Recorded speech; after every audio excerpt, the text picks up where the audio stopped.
Episode 4 of The Changeling has got it all. Creepy witches, boating YouTube videos, and Tab. Who the still drinks Tab? Things are really drifting into the fantastical and creepy, as I believe more pieces of the puzzle are falling into place, and some of our crazy theories might actually be true. Of course, I'm JBuck. This is JBuck Studios.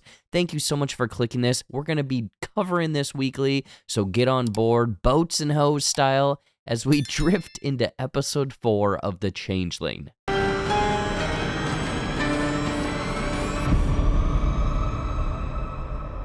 So things are slowly spiraling into the weird, almost a fantasy realm all in of itself, with Apollo finding a hidden island full of witches, like the Amazonians on the Themyscira. Now this, amongst the endless mentions of other fairy tales and comparative storylines feeling like they are taken directly from a fairy tale, gives us a big hint at what Emma's mysterious third wish may have been: to have a fairy tale ending or a fairy tale inspired life.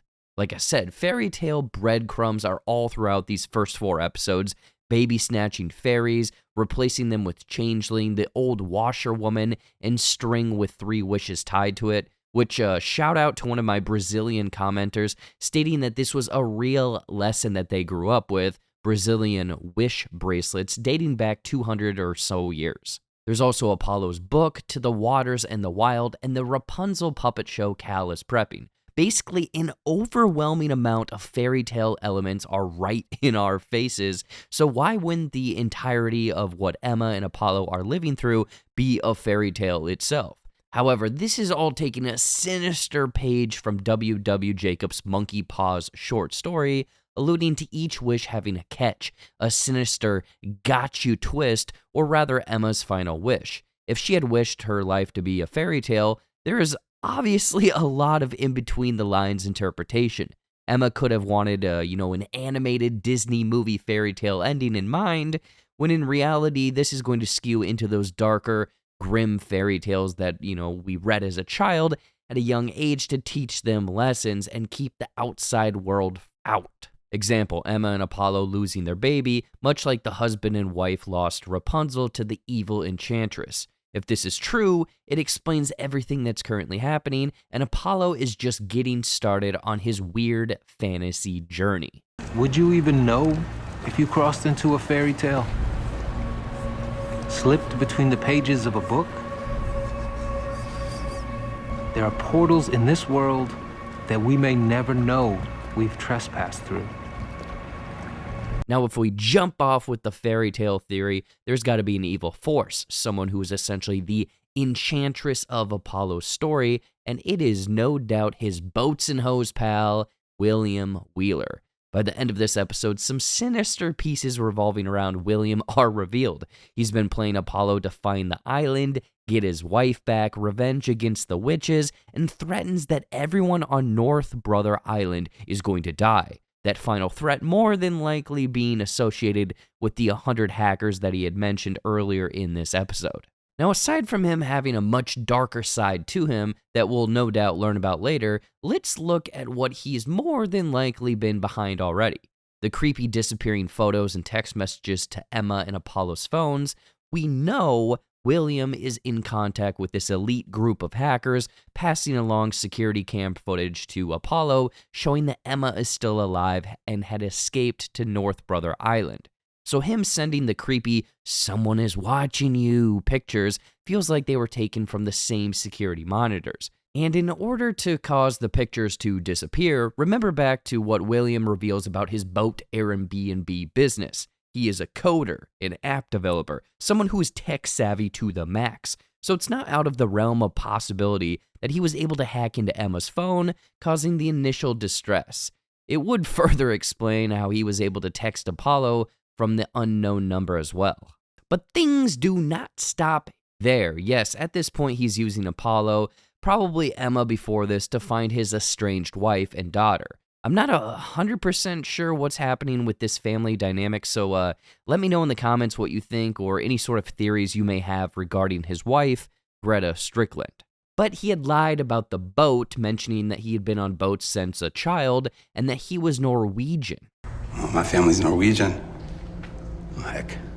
I've been on boats since I was a baby. The sailing's just kind of in our blood. Hey, being Norwegian is not a crime in of itself, but the opening of this season alludes to a Norwegian ship traveling in 1885, which also happens to tie in with the real history of North Brother Island, mentioning that it was uninhabited until 1885, being a huge hint that these Norwegians may have been the first to settle here. But the biggest clue to me that William is the big bad of this fairy tale is the Facebook poster by the name of Kindergarten. This user had posted countless sinister things about baby Brian, but the night Apollo and William hit the East River, only 3 people knew about this: William, Apollo, and Patrice. Now, it's hinted that Patrice is the green-haired hairy user, and yes, he could also be Kindergarten as well, but rather, that sits with William. What a twist! I say this because Kindergarten's profile pic looks awfully similar to the bloodied necklace that is knocked from William's person when beaten by Cal. Same shape, similar design. I don't know the meaning behind this right now, if there is any, but I'm saying that the glove fits. Put on those theory hats, but William is going to be revealed to either be a fairy, adult changeling, or some other fairy tale creature. The reason I say this stems all the way back to our simple definition of a changeling from last week. Some may live into adulthood. They are always thought to be strange by the locals. William is hella strange and almost a man out of time, drinking tab in present day. And like Patrice said, Who the still drinks tab? Again, I don't know how much this show is going to steer into the fantastical elements, but William is our antagonist at this point. On the island, Apollo discovers the Wise Ones along with their leader Cal, aka Callisto, which, by the way, is the mom from Malcolm in the Middle. This was killing me every single scene until I figured it out. Anyway, Callisto and the Wise Ones are in fact witches, possess some sort of powers, as we can see from the weird puppet possession, and they have met and know where Emma is at. Much like Apollo, Callisto is pulling from Greek mythology, who is a nymph, a nature deity regarded as personifications of nature and are typically tied to specific place or landform, which in this case could be North Brother Island. Aside from that, I'm not seeing any further mythological connections right now. Potentially down the road, because Callisto was involved with Artemis, who was the twin sister to Apollo, so it's all connected, man. If the changeling has gone full fairy tale, we'll see more of her powers, and she's probably the guiding light to Apollo to wherever Emma is at. The only other thing that stood out to me was Callisto mentioning that a man had showed up with 2 guns years earlier. You know, years ago, a husband found us. He brought with him 2 guns and, a ton of rage. The easy guess is that this was William. I don't necessarily buy it, and after doing the bare minimum research of man with 2 guns witch hunting, comes up with the hit 2013 Jeremy Renner movie, Hansel and Gretel Witch Hunters. Face like that, I'd be angry too. I mean, it does have fairy tale origins, but probably not. So if you know that if this is like a reference to anything, please let me know in the comments because it's probably important and I'm missing it. Lastly, the Lillian opening and closing is probably the biggest mystery surrounding this episode because what is she doing? Why the suitcase? And why is she returning in present day? The quotes from the narrator mention giant mythological predators swimming below, which is no doubt a reference to the hidden creatures helping the Norwegian ship in episode 1, along with briefly swimming in the East River in episode 2.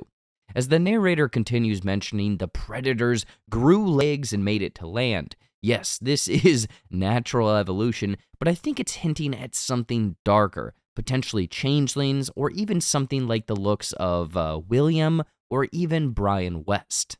2 potential things are in the briefcase: Brian West's remains or a changeling copy of Apollo. This all stems from those Saturdays Lillian had to work and panickingly rushed into the apartment when she saw steam under the door. Yes, she did say Brian was coming to visit Apollo, and this caused her to then file for divorce. But as we know, Lillian likes to leave out some truths from her story. So what if that day she came home and saw Brian attempting to hurt Apollo or even switch him out with a changeling, because there are missing children flyers all the way back in those flashback scenes, and this caused her to therefore then kill Brian.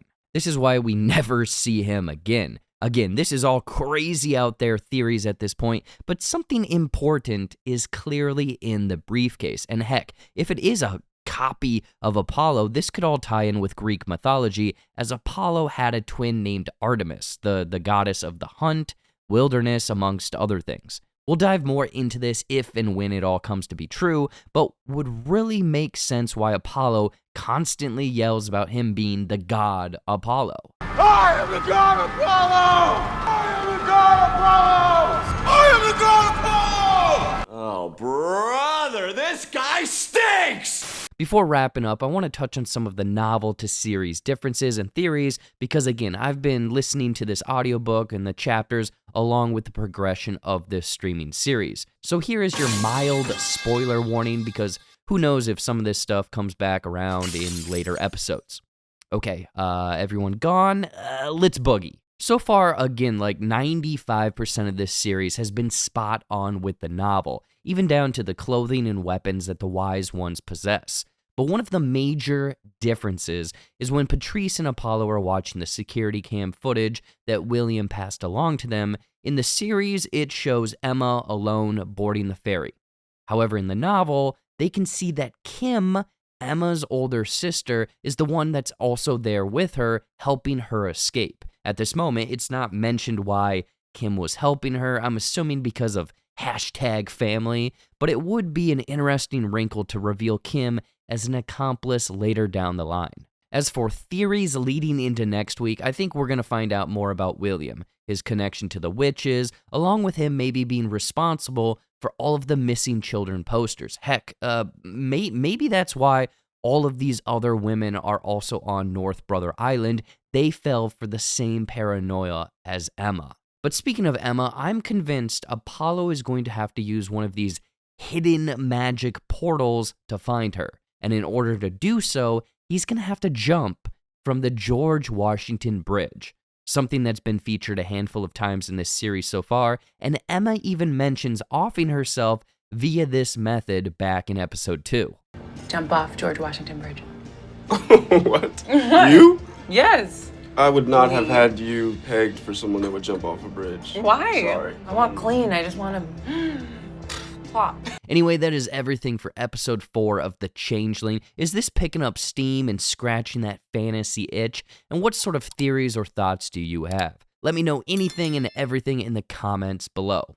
Also, giveaway competitions have started up, as we'll be giving away 3 copies of The Flash on the 15th of September, and all you gotta do to get a chance of winning this is like this video, make sure to subscribe with the notifications on, and drop a comment below with your thoughts on The Changeling. We pick the comments at random, and the winners of our last giveaway are on screen right now. So if that's you, message me on Twitter, Instagram, or Facebook at my respective handle.